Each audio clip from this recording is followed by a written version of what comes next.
Let us study the Messenger of Allah's hadiths regarding this one by one.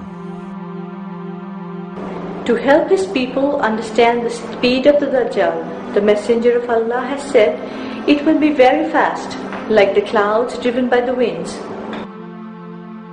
If the Dajjal were indeed a giant, what would be the need to compare it to the clouds? In fact, it is because it is no giant that it has been compared as the clouds. It will go where it wills, when it wills. When an airplane takes to the skies, it resembles a wind-driven cloud more than anything else.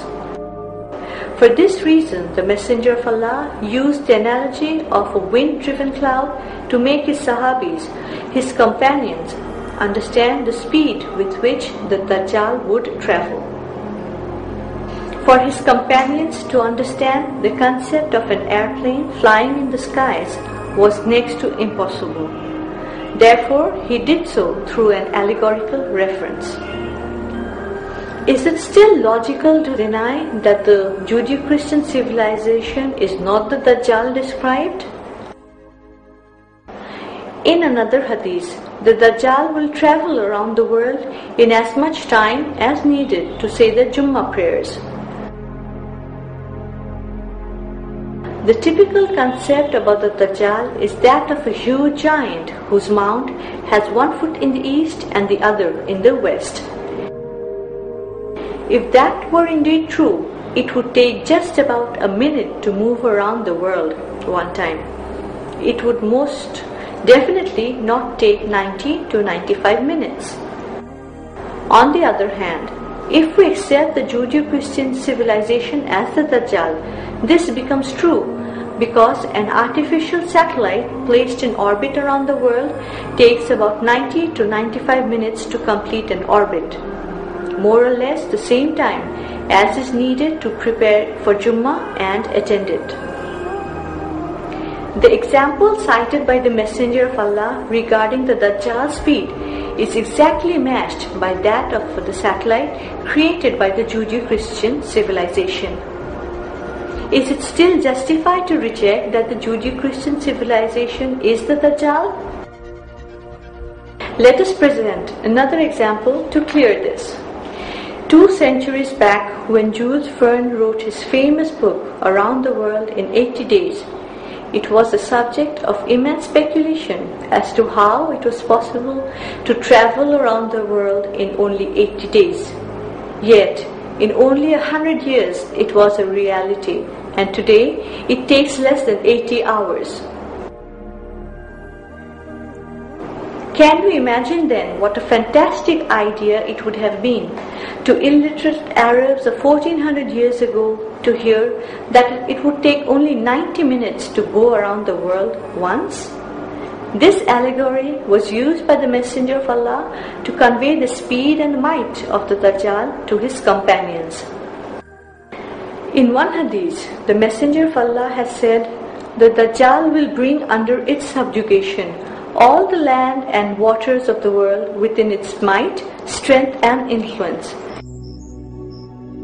Its domination of the world will be as uninterrupted as the skin on an animal's back. What is in total control of the world today? The answer to this is undoubtedly the Judeo-Christian civilization. There is no space on this earth outside the reach and influence of this civilization, and where its will cannot be imposed. There again, the Messenger of Allah has used the allegory of the skin on an animal's back to stress on the absolute power and influence of the Dajjal all over the world. This in turn is the mirror image of the Judeo-Christian civilization today. In the history of mankind, no other civilization or culture till now has been able to bring the entire world within its fold save the Judeo-Christian civilization. Note how the prophecies of the Messenger of Allah come true to the letter. Also, it leaves no doubt that it is no giant, rather the Judeo-Christian civilization, which in fact is the Dajjal. To stress on the Dajjal's size, strength and influence, the Messenger of Allah has often described the Dajjal in different manners. For example, in one hadith he says, the difference between the 2 years of the Dajjal's mount will be 70 hands. In other, he says, the Dajjal's mount will have 1 foot in the east and the other in the west. For those who have taken the allegorical references of a one-eyed giant astride a gigantic mount quite literally, surely these 2 hadiths are sufficient to correct their interpretation. In the Arabic language, 70 stands for countless or too many to count. Let us imagine a mount or a horse with 70 meaning thousands of feet distance between its 2 ears, which has 1 foot in the east and the other in the west. Is such an animal truly feasible? Where is the space for such an animal to move in this small earth? Interestingly, in the first hadith, the Messenger of Allah has mentioned the ear, that is, the organ of hearing. What is the meaning of this hadith, if not that the Dajjal will in a moment hear what is said on the other side of the world? Its parallel today is the radio and the telephone, inventions again of the Judeo-Christian civilization. It enables the listener to hear from thousands of miles away. Is it still logical to claim that the Dajjal will emerge as a giant on a gigantic horse? In the other hadith, the Messenger of Allah states that the Dajjal's mount will have 1 foot in the east and the other in the west. This again is an allegorical reference to the worldwide application of the scientific technology of the Dajjal. This scientific technology is the Dajjal's mount that will take it to the farthest corner of the world. This has 1 foot in the east and the other in the west. The numerous dazzling inventions of this civilization has enveloped the world like the skin on the back of an animal.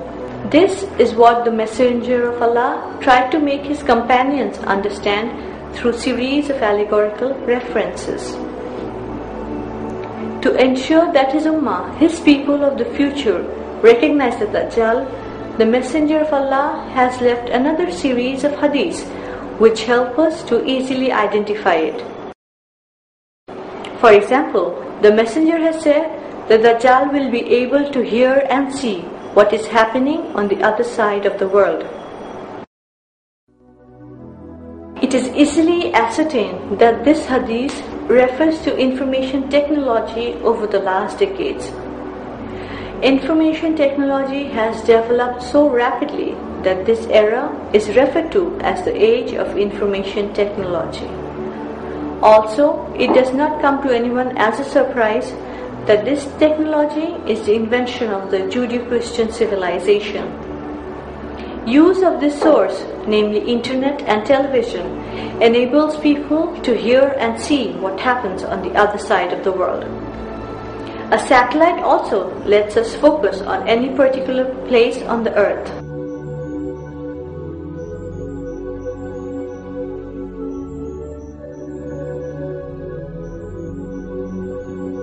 This widespread use of technology has been allegorically described as the Dajjal's ability to hear and see all over the world.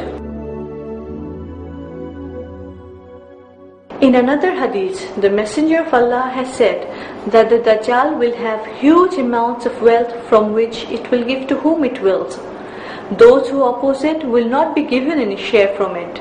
In this way, it will persecute Muslims. Those who accept the Dajjal will dwell in comfort, and those who don't will hardship. Presently, rizq is denoted only by food sustenance. In reality, all worldly possessions are rizq. Undoubtedly, the Judeo-Christian technological civilization is in possession of huge accumulation of wealth. In fact, they control the lion's share of all assets in the world. And who is benefited from it? No one save those who wholeheartedly accept all the norms of its political, economic, in short, collective life. To these people, the Dajjal distributes wealth in abundance as aid and loan. The people of the world, inclusive of all its Muslim population, are dependent on the hands-out of this civilization. People die of hunger if the Dajjal does not help them with charity. Their governments become inoperable. If any country in the world, especially among the Muslim countries, dare to disobey the West, they are immediately punished with economic and trade embargoes. Example, Iran, Syria. If trade economic embargoes don't work in completely subjugating them, they are faced with military invasion and eventually dominated. Example, Afghanistan and Iraq. To achieve its goal, this civilization has no qualms about killing hundreds of thousands of men, women and children. The old and the infirm, people are killed by bombs, hundreds of towns, cities destroyed.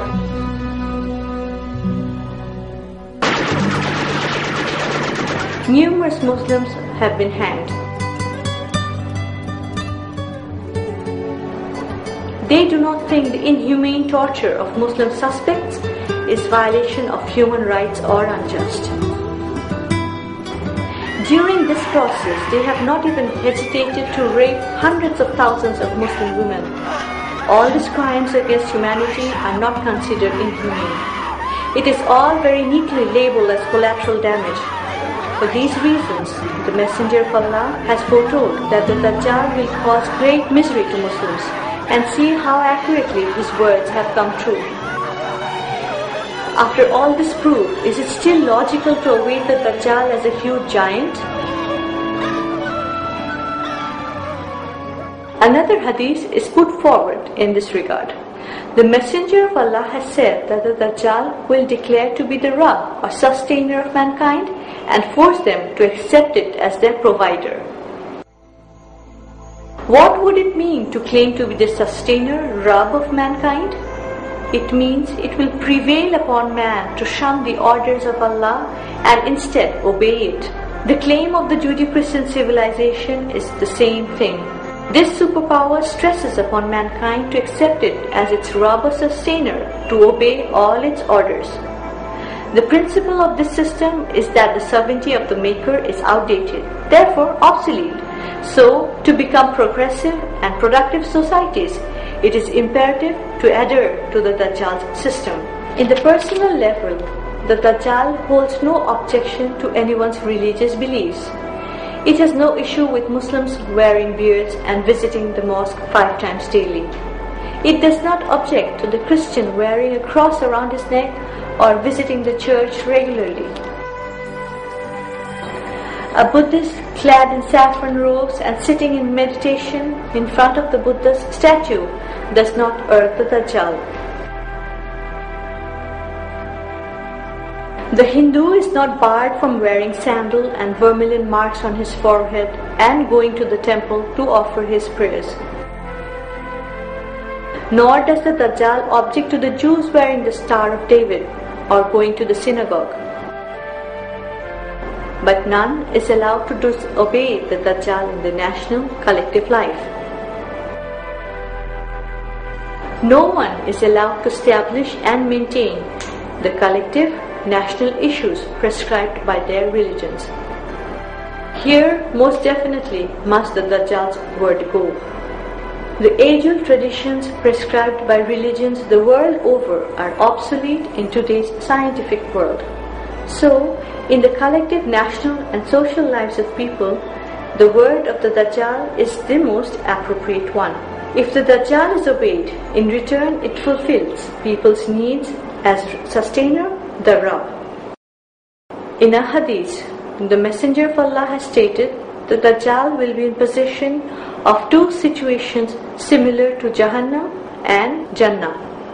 What it calls heaven will actually be hell, and what it calls hell will be in reality heaven. If you are present at the time, try to be put in its hell. That will be heaven for you. We are aware that the Sovereign, the Allah, is He who has the right to the final say on any matter. For this, the Almighty affirms, Inil hukmu illa lillah, meaning, surely the decision rests with Allah only. Yet, The Lord Almighty was officially removed as the final word giver in 1537 with the separation of the church and the state. From that time forward, man became the sole authority to rule on all matters regarding the constitution, economy, penalty, etc. After a long reign of kings and monarchs, the first system that was accepted afterward was named secular democracy, where the decision-making power rested with the majority population. Yet, man has been endowed with limited knowledge in all areas. Therefore, for him to design a flawless system that would ensure peace and prosperity for all is next to impossible. Consequently, when the whole of Europe implemented a greatly flawed system in their collective lives, great disparity of wealth and injustice in all levels of life became all too apparent. As a result, a segment of underprivileged and deprived people rose in revolt against these unfair practices. In another part, a Jewish sociologist by the name of Karl Marx came up with an alternative theory to the existing extremely partial capitalist system. People thronged to grasp this attractive theory of socialism in the hopes of finding peace and happiness. Russia and China implemented Karl Marx's theory at all levels and soon started propagating to the outside world. What utter bliss it was to dwell under communism. However, they gradually isolated themselves completely from the rest of the world, so nobody had any idea about how heavenly their abode actually was. Communist Russia earned the name of the Iron Curtain, and China became known as the Bamboo Curtain. Within a short span of time, people soon realized that they had actually jumped from the frying pan to the fire and put their concerted efforts into trying to get out of it. Hundreds of thousands of people trickled out from communist parts of Europe into the capitalist regions and from China to other parts of Asia. Even the building of the infamous Berlin Wall could not deter these people from trying to flee. Watchtowers were put up every 50 years, fitted with machine guns. Still people tried to escape. From 1949 to 1961, 2,700,000 people gave up their love of their beloved homeland, family and homes, and escaped from communist Germany. The number of people who died trying to flee was double the number who escaped successfully. Thousands of people risked their lives in hot air balloons, even broke part of the wall with railway engine, and crossed over the wall to freedom.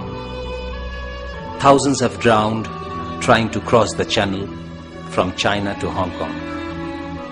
There were so many instances of people trying to flee Vietnam in boats of various sizes that a new term, the boat people, was coined to denote them. It does not end there either. After the Korean War, from the 12,760 prisoners of war captured by the North Koreans, only 347 persons refused to return to their homeland. However, from the 75,757 prisoners taken by the Allied forces, 48,841 people refused to be repatriated. These facts force us to think, what manner of heaven is this, whence people give up their life trying to escape, and when taken prisoner refuse to return to their homeland?